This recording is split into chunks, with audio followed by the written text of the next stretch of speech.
Boker Tov à tous, j'espère que vous allez bien. On va reprendre l'étude journalière, on était à Yalev et Yavo.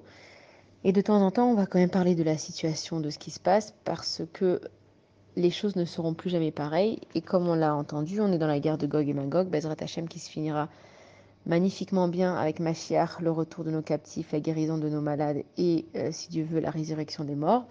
En attendant, on était à Yalev et Yavo. Donc cette prière-là de Yalev et Yavo, on l'a fait quand c'est Rosh Chodesh, on l'a fait pendant les différentes fêtes.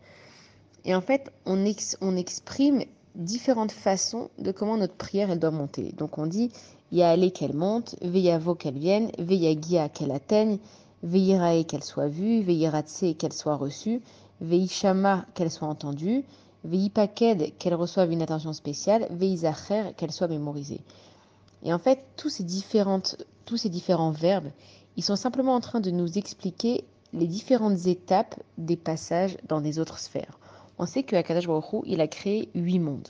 Donc le premier monde, c'est notre monde à nous, là où on est, c'est le Olam Asya, c'est le monde de l'action. Et qu'en fait, dans ce monde, on est là pour prendre notre matériel et l'élever spirituellement. C'est ça la mission qu'on a au niveau du matériel. Ça veut dire que tout ce qu'on a besoin de faire, si on doit aller travailler, si on doit se doucher, si on doit se maquiller, les choses les plus banales, si on doit aller aux toilettes, si on doit lasser ses chaussures, dans chaque action matérielle qu'on a, on doit absolument lui apporter une notion spirituelle.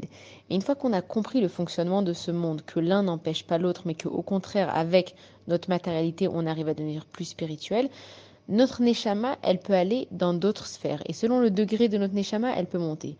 Sauf que quand on est dans des jours spéciaux ou dans les fêtes comme voilà Rosh Chodesh et les différentes fêtes qu'on a, on demande à Kadosh Baruch Hu que notre tefila, elle soit pas ralentie par tous les mondes, mais qu'elle arrive directement au 8e monde, qui représente le monde le plus haut, où il y a Akadosh Baruch Hu avec les malachim.